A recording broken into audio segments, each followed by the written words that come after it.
Gravando. Todos conseguem visualizar o slide? Sim. Sim? Pronto. Vamos lá, vamos arrochar. Blocos econômicos e a integração economia-mundo. O que é que tem a ver blocos econômicos com a integração da economia-mundo? Eu acho que, tipo, isso tem a ver porque, como os blocos econômicos, eles integram outros países, vai integrar o mundo, né? Integrar de que ponto de vista os blocos econômicos eles integram? Econômico. Só econômico? Ele só serve para o viés econômico? Não, mas... Não? Então, me cite aí um bloco econômico que, além do viés econômico, existe outro tipo de integração? Me cite um bloco. Vocês conhecem? União Europeia. É um da Ásia, sei lá. É um da Ásia que eles visam não apenas o econômico, mas também o social. A PEC? Associação dos Países do esse. Pacífico e da Ásia.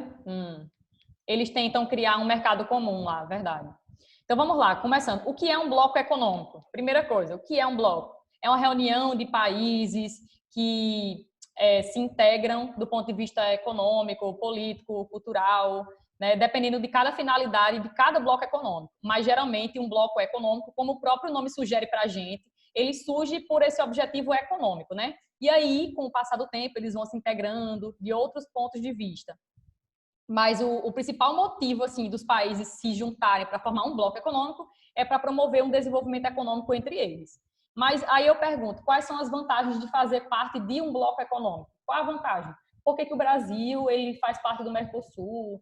Por que os países querem tanto fundar, criar blocos econômicos? Qual a vantagem?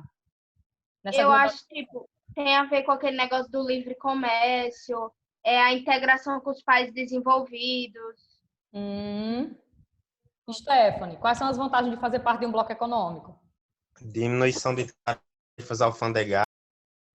Diminuição de tarifas alfandegárias. Então, de certa forma, barateia o produto. Produtos que são comercializados. Facilitar a integração, né, comercial entre os países que fazem parte. Isso faz com que haja um barateamento do produto, porque eu posso encontrar uma matéria-prima mais barata, uma fonte de energia mais próxima, ou então até mais em conta. Isso faz com que eu consiga produzir mais, exportar mais. E a troca... A transição de pessoas também, né? O quê? Transição de pessoas. As pessoas passarem de um país para o outro. Mas não são todos os blocos. Isso depende do bloco econômico. Isso, perfeito. Mas um bloco econômico que permite livre circulação de pessoas, isso promove também uma integração do ponto de vista social, tipo político. Cultural também. Cultural, exatamente. Uma união aduaneira já permite, né? União aduaneira, e aí, permite ou não permite, minha gente? Para mim que permite. Livre circulação de pessoas. Permite. União aduaneira? Não sei não. E aí? Porque talvez você tenha essa dúvida porque o Mercosul é uma união aduaneira. O Mercosul é um... Não, aqui no livro está dizendo que cada país define suas regras para a circulação de capitais, serviços e pessoas. Mas aí depende, né? Tipo, cada bloco econômico tem estabelecido algumas regras, por exemplo, para a circulação de pessoas. Tipo, se é permitido ou não. Aí depende do tipo do bloco econômico. Nós vamos ver que existem 4 tipos de blocos econômicos. Seria a zona de livre comércio, a união aduaneira, que Isadora estava falando aí, mercado comum, que é o que o Mercosul quer se tornar, e união monetária, né? Econômica e monetária. Aí nós vamos ver já, o próximo slide. Aí eu respondo a pergunta de Isadora. Então, com o final da Guerra Fria, né, que o marco, a gente sabe que o marco do final da Guerra Fria é a queda do Muro de Berlim, em 1989, e a consequente também dissolução da União Soviética. Com o final da Guerra Fria, vai haver uma intensificação do processo de globalização, ou seja, os países vão estar cada vez mais unidos, próximos, e eles vão começar a buscar se integrar cada vez mais. Para quê, Ana Beatriz? Exatamente para aquilo que vocês estavam falando anteriormente. Para vantagens econômicas, para favorecer o comércio entre eles, né, para que eles consigam crescer sua economia. Então, essa tentativa deles se juntarem, deles se integrarem cada vez mais, serve para proteger os seus mercados e reduzir ou eliminar algumas barreiras comerciais entre eles. o que seria uma barreira comercial entre um país e outro? Alguém pode me citar um exemplo de uma barreira comercial entre um país e outro? Tarifa das alfandegárias. Uma tarifa alfandegária, tipo um imposto elevado sobre o produto, né? Isso dificulta muito o processo de compra e o processo de venda do produto. Então, com a união de países em um bloco econômico, como eles participam de um certo acordo, de certas regras ali entre eles, isso favorece muito essa eliminação e muitas vezes a redução de tarifas alfandegárias. É por isso o negócio da guerra comercial entre Estados Unidos e China.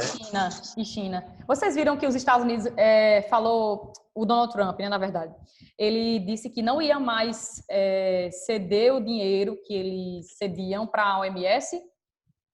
Cada país ele financia a OMS, né? Cada país financia a OMS. Aí os Estados Unidos vão suspender os recursos. Eles suspenderam os recursos. E aí eu estava dando uma lida, né? Eu vi que um dos motivos seria porque a China, eles acham que a China está se favorecendo dentro da OMS em algumas coisas. Aí ele saiu de cena. Mas, enfim, essa guerra comercial que Vitor falou aí agora é bem interessante a gente analisar. Porque ela acontece em cima dessas tarifas alfandegárias, né? Tipo, de aumentar imposto sobre o produto. Oi. Em partes, eu concordo que a China está sendo favorecida, porque lá já, teoricamente, já passou, né, esse aumento de taxa de Covid. Casos. Mas, tipo assim, ela está se conseguindo recuperar sua economia vendendo máscara, tudo que lá tem em abundância, né? Sim, mas os Estados Unidos falando isso, os Estados Unidos meio que comandam o bloco. Comanda, você quer dizer, como assim um bloco? Com a OMS? Sim, bloco entre aspas. Não é um bloco, não é um bloco. É uma instituição multilateral, formada por vários países. O bloco que os Estados Unidos pertencem, não é a NAFTA, não. Eu não quis, minha filha não quis falar assim diretamente que tá bom, porque ela compartilhou só. Gosto disso. Sim, aí pronto. Só para terminar a fala de Stephanie, ela disse que acha que a China tem certa vantagem dentro da OMS porque eles conseguiram controlar rápido a disseminação do vírus. Eu acho assim que tipo cada país adota uma estratégia diferente em relação o controle com o coronavírus. Então, a China, eles foram muito mais incisivos, assim, as regras foram muito rígidas. E sem contar que, tipo, o local que surgiu mesmo a doença, que foi Wuhan, né? Eles retornaram agora, praticamente, a liberalização da quarentena. Então, passou basicamente 3 meses de quarentena. Enquanto a gente começou não faz nem um mês, né? Vai fazer um mês. Tipo, a quarentena deles nem se compara com a da gente. A dele é realmente quarentena severa. Outra coisa que a gente consegue observar na China é que eles são muito rigorosos. Tipo, como muitas doenças surgem nessa porção do globo, então eles já têm, tipo, um histórico de permanecer em casa, de ser bem mais... Ana Beatriz. Eles são mais preparados. Eles são mais preparados. Eu li um post que... É um outro sistema político também. As pessoas têm um certo medo do Partido Comunista. Tem muita coisa aí também que faz com que eles consigam mais rápido. Diga aí. Eu li um post que falava lá que na China é muito comum ter esses vírus e essas doenças, porque lá o mercado de consumo de animais silvestres é aberto. Exatamente. Aí por isso que é aberto. Já estão acostumados com isso. Inclusive, eles estavam tentando modificar a gripe aviária foi criada lá também. A maioria dessas doenças que vêm de animais é de lá. O que eu estava lendo a respeito era isso também, que vocês estão falando aí, né? Como muitas doenças surgem lá, então eles meio que já têm um histórico de controlar doenças. Então é por isso que a gente acha que é mais fácil para eles, mais rápido para eles, mas é porque eles já têm um certo histórico, que a gente não tem aqui. Ana Beatriz, que eu lembro também a peste bubônica que eu lembro, foi na Idade Média, não foi a peste bubônica, veio das especiarias que eles traziam da Ásia. Surgiu na Ásia também a peste bubônica, foi. Então, tipo, eles já têm um certo, como eu estava falando, uma história, né, de doenças que surgem lá e eles vão ter que tratar, né? Aí tem a ver com o governo também, o modo como cada governo está lidando com isso. Coisa que a gente já comentou até na outra aula, né? Da posição do presidente em um país, né? Enfim, não vou nem dizer de novo. Você já sabe. Então, vamos lá.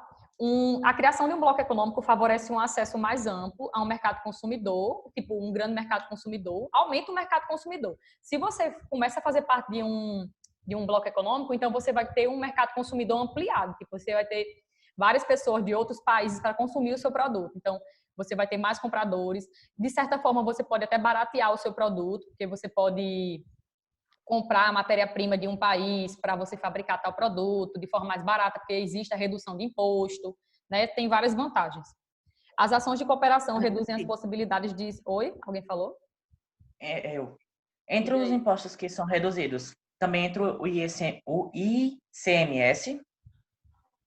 Depende, Guilherme. Depende sobre qual produto. Por exemplo, no Mercosul, existe a eliminação de tarifa alfandegária sobre vários produtos, mas não são todos. Não são todos os produtos que são eliminados os impostos. Depende, porque tipo, às vezes um país ele desempenha um grande poderio sobre determinado tipo de produto, aí ele prefere, por mais que faça parte do bloco econômico, prefere não reduzir aquele imposto, porque ele vai ganhar mais se permanecer. Aí depende do tipo de produto. As ações de cooperação reduzem as possibilidades de expansão do comércio em escala global. Me diga uma coisa, a formação de um bloco econômico afeta a globalização? Seria ir de contra a globalização? A formação de um bloco econômico seria ir de contra o processo de globalização, de integração mundial? O que é que vocês acham? Rapaz, eu acho que sim. Eu li aqui no livro que é tipo como se fosse uma opinião de uma pessoa. Aí fala que, às vezes, essa junção de blocos econômicos, tipo, torna uma globalização só em algumas regiões, aí tipo, fica fragmentada. Isso. De certa forma, a formação de um bloco econômico, ele favorece a integração de países dentro de uma região. Ou então, países localizados ali próximos entre si. Então, aumenta o fluxo entre eles, mas reduz, de certa forma, o fluxo deles com outros países do mundo. Então, a formação de um bloco econômico, por mais que corrobore para aumentar o comércio entre esses países de cada região, meio que diminui a integração global, porque esses países passam a se integrar mais dentro desse bloco. É o que acontece muito na União Europeia. Tipo, o Reino Unido estava bem preocupado agora com a saída da União Europeia. Por quê? Porque a maior parte de tudo que o Reino Unido exporta vai para países dentro da União Europeia. Então, uma das coisas que eles estavam tentando ver é fazer um acordo com a União Europeia para continuar no mercado ali, dentre eles, mesmo saindo da União Europeia. Por quê? Porque, geralmente, quando você faz parte do bloco econômico, você passa a se integrar mais financeiramente com aqueles países daquele bloco. É o que acontece, por exemplo, no Mercosul. O nosso terceiro maior parceiro comercial do Brasil é a Argentina. Por quê? Porque a Argentina está dentro do Mercosul, né? E é a segunda maior economia do Mercosul. Está bem próximo do Brasil, né? Região e tal. Durante a década de 1990, mais de 50% de todo o comércio mundial foi realizado por blocos econômicos, blocos regionais. O que é que significa dizer isso? É que tipo está crescendo muito o comércio intra-regional, que é o comércio dentro de cada região. E isso é favorecido pela formação de bloco econômico. Tipos de blocos. Aí aqui a dúvida de algumas pessoas. O que seria uma zona de livre comércio? O que seria uma união aduaneira? Um mercado comum e uma união monetária? Vamos começar com zona de livre comércio. Alguém me diz aí o que seria um bloco econômico, que é uma zona de livre comércio? Tem livre circulação. União Europeia. União Europeia é uma zona de livre comércio? Sim, porque a zona de livre comércio não é o último estágio, no caso? Não, o último estágio é a União Monetária. É a União então Monetária. Livre comércio é o primeiro, Isadora. Aí depois O exemplo do livre comércio não seria o NAFTA, não? É o segundo. Quem disse NAFTA? Eu. Perfeito. O NAFTA é uma zona de livre comércio. Só existe... Eu pensava que estava indo em ordem aqui. Não. Aqui são tipos de blocos. Então, tipo... Não, eu sei. Né? Depende. É porque, geralmente, o bloco, quando ele cresce muito, vai crescendo, o seu nível de integração, aí ele vai se tornando... Deixa de ser uma zona de livre comércio para ser uma união aduaneira, depois passa a ser um mercado comum, depois vai para o último estágio. Sim, então seria tá a união certo, monetária. Você disse que zona de livre comércio seria o último estágio. A zona de livre comércio. Eu disse, não é bem assim. Geralmente, eu que vi errado, então. Foi, acho que você mas viu errado. A união monetária é o último estágio por causa da moeda, né?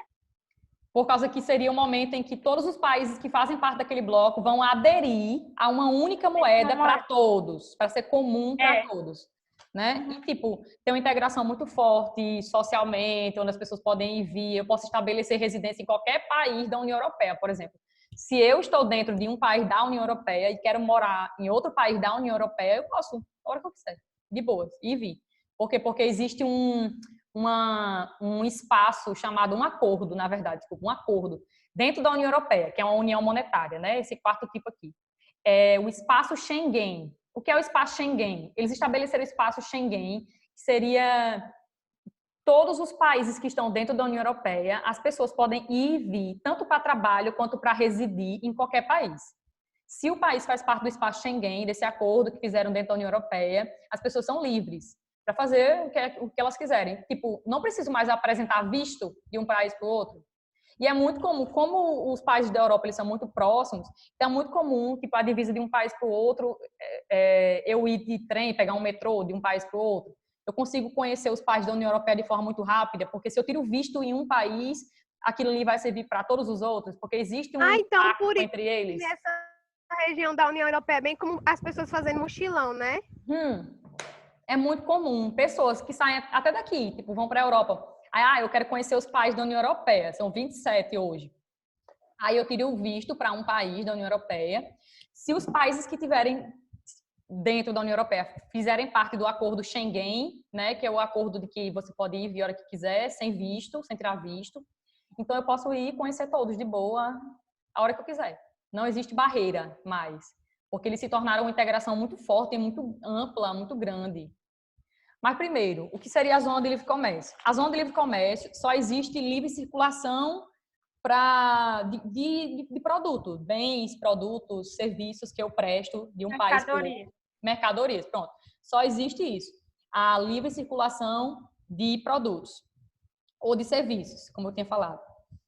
Professora, uma zona de livre comércio permite com que as pessoas elas entrem e saiam de tal país, mesmo fazendo parte do bloco? Permite que as pessoas vão e venham de um país para o outro? Eu acho que não. Eu estou nos Estados Unidos e quero ir para o México. Eu posso entrar porque faz parte do NAFTA, né? Que é o acordo dos países da América do Norte. Eu posso ir e vir a hora que eu quiser? Esse daí não é zona de livre de comércio, então não é só de comércio? Então não é de pessoas também. Bom, esse negócio de pessoa, Ana Beatriz, a circulação de pessoas começa no mercado comum, né? Começa no mercado comum. E se amplia até a União Monetária. Isso, exatamente. Então, zona de livre comércio, União Aduaneira, não existe livre circulação de pessoas, somente de mercadorias, só fluxo de mercadorias e serviços. Professora, qual é a diferença de uma zona de livre comércio para uma União Aduaneira? Uma União Aduaneira é como se fosse uma zona de livre comércio melhorada. Tipo assim, existe a adesão da TEC, que é a Tarifa Externa Comum. Se você faz parte de um bloco econômico que se enquadra como uma união aduaneira, existe uma tarifa de imposto sobre os produtos que são comprados de outros países que não faz parte do bloco. Melhorando a minha explicação. Vamos dizer que você faz parte do Mercosul, você quer comercializar com um país fora do Mercosul. Existe uma tarifa externa comum para produtos que você queira comercializar com outros países que não faz parte do Mercosul. Ana Beatriz. Diga. No caso, a adesão das placas no Mercosul seria uma tentativa de transformar uma união aduaneira em mercado comum? Exatamente. As placas, o RG, que possivelmente a gente vai fazer também, o RG único, o passaporte, qualquer pessoa que tiver passaporte que vocês conheçam aí, pode olhar que tem dizendo lá, Mercosul, né? Um país membro do Mercosul. Porque tudo isso é uma tentativa de fazer com que haja uma circulação constante de pessoas dentro dos países parte do Mercosul, para se tornar um mercado comum. Mas ainda não é, ainda é uma união aduaneira. Então, a diferença de zona de livre comércio para a união aduaneira é que na união aduaneira existe a TEC, a Tarifa Externa Comum, que estabelece tarifas de imposto para produtos que são provenientes de outros países que não faz parte daquele bloco específico. Então, eu quero comercializar com outro país, que não está dentro do meu. Então, existe uma TEC, uma Tarifa Externa Comum, um imposto especificamente para esse tipo de... Então, esse imposto é para dificultar o comércio com outro país, que não seja do bloco? É para que você não favoreça outro país que não seja do bloco. Entendi. Porque você não acaba favorecendo. Eu estou comercializando com a China, mas a China nem faz parte do Mercosul. Tá entendendo? Então, eu pego e favoreço a China e não favoreço os países que fazem parte do meu bloco, que eu estou dentro. Então, isso não seria uma coisa bacana?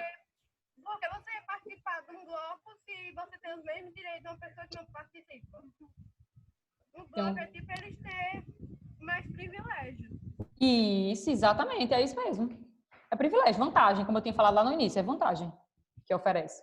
Então, qual a diferença agora de uma zona de livre comércio, união aduaneira, para um mercado comum? O que seria um mercado comum? Existe livre circulação de pessoas. Só muda isso. Pessoas, serviços, mercadorias, né? Se eu quiser ir para trabalho, tem a livre circulação de pessoas para trabalho, livre circulação de pessoas, mercado comum. Aí, união aduaneira, tem a livre circulação. Vai mudar a moeda. Aí vem a livre circulação de pessoas, serviços, mercadorias e também a adesão de uma moeda única para todos os países. Professora, por que a moeda única e não cada país deixar ficar com sua própria moeda? Você sabe por que aderir a moeda única? Eu acho que isso facilita mais ainda o livre comércio de pessoas, mercadorias e tal. Facilita muito o livre comércio entre os países que fazem parte, né? Porque, tipo, eu não vou perder, por exemplo, se minha moeda vale menos do que o euro. Então, eu não vou sair perdendo em uma relação comercial com um país que tenha o euro, que esteja dentro do bloco, que eu mesmo faço parte também.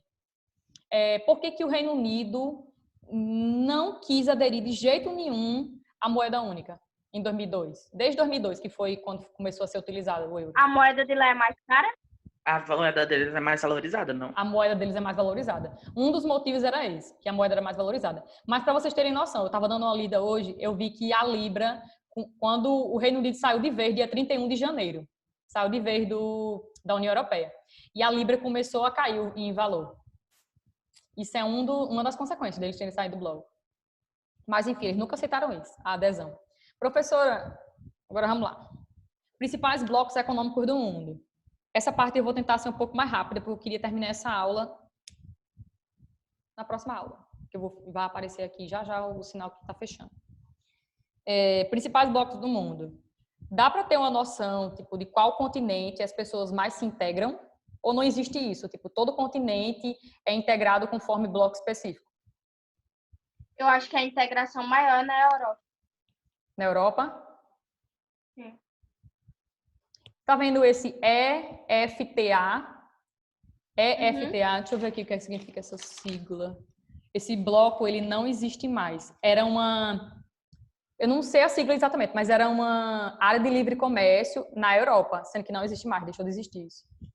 Eu tinha até anotado quando deixou de existir. Deixa eu ver aqui. Deixou de existir em 2011. Não existe mais esse EFTA. Só existe a União Europeia aqui. Aí sim. O maior bloco é a União Europeia, né? O maior nível de integração Mas a gente vai ver que, tipo, tem uns blocos que estão surgindo agora, recentemente, que eles têm uma promessa de se tornar até, sabe, maior, ou então ter o mesmo nível de integração da União Europeia. Uhum. Então, assim, todos os continentes do globo existem, dá para perceber que, é claro, na Antártida não tem, mas todos os continentes têm algum bloco econômico vigente. Mas a África, dá para perceber que é um continente que não tem, praticamente só tem um bloco econômico aqui, ó, que é o SADC, que é na África do Sul. Que é na África do Sul, isso. Essa parte subsaariana. Aí vamos começar. Principais blocos. Comunidade dos Estados Independentes. Comunidade dos Estados Independentes é chamada de SEI, né? SEI, que é a sigla. Professora, a Comunidade dos Estados Independentes é formada por países que faziam parte da União Soviética até 1991. Ou não? Tem algum país que está dentro da SEI que não era socialista? Não fazia parte da União Soviética? Saunara entrou na sala de espera para esta reunião. E aí? Tem algum país da SEI que não seja uma ex-potência socialista? O que vocês acham?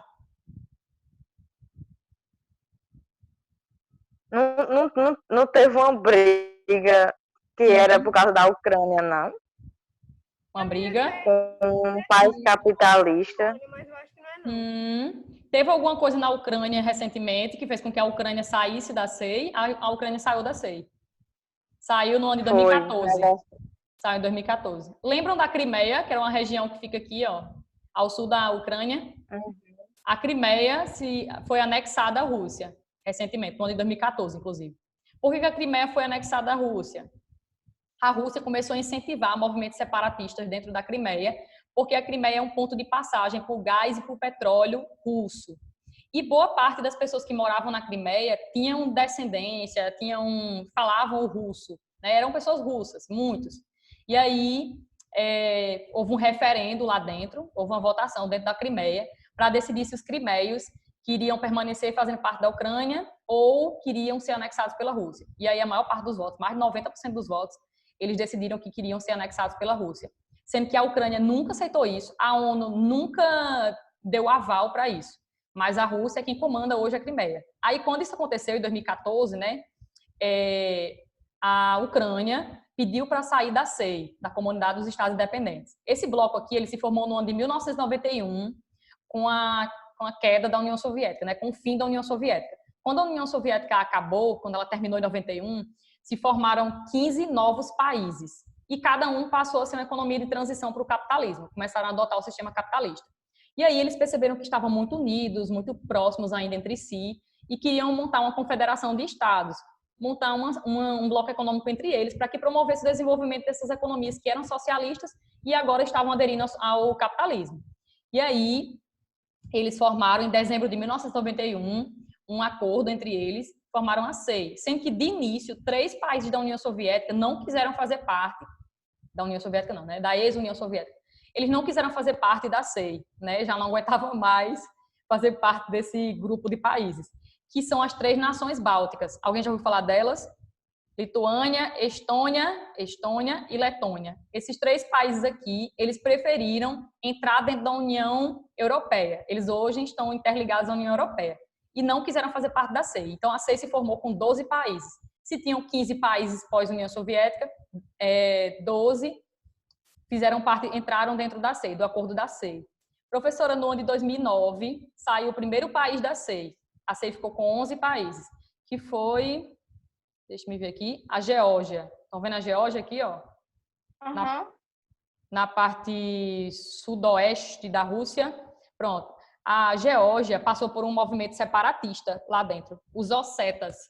Tem uma região lá chamada Ossétia do Sul. Aí os ossetas, eles estavam querendo se separar da Geórgia. E a Rússia, olha, veja bem como a Rússia foi traiçoeira.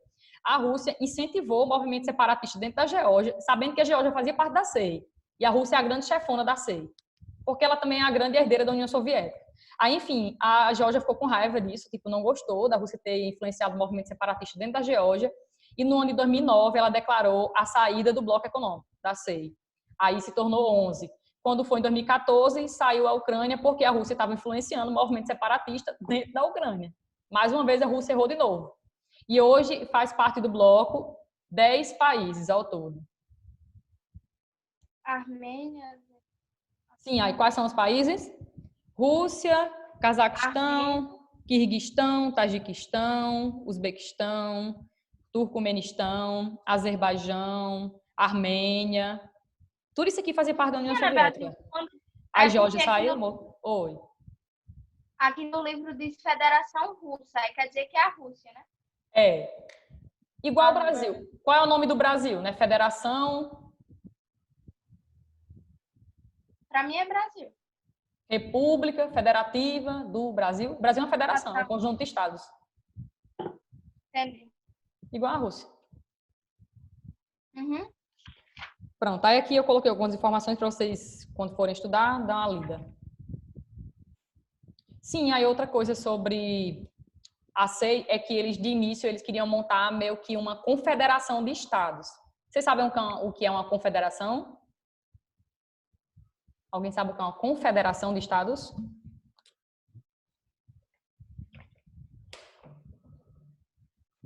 Tempo.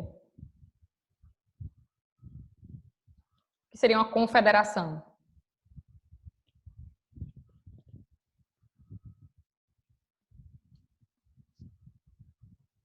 Ninguém chuta? Ai, vou chutar, né? Ela deve ter coragem, mas... Chutem, mulher, coragem, oh meu Deus. Vai. Sei lá, vou um chute assim mais aleatório possível. Uma confederação de estados, uma junção de estados, né? Seria um país. Tipo um país. Tipo um país, mas cada um com autonomia, com poder central. Uhum. O Brasil é uma federação. Aqui existem quantas unidades federativas? 27, não é? 27 unidades.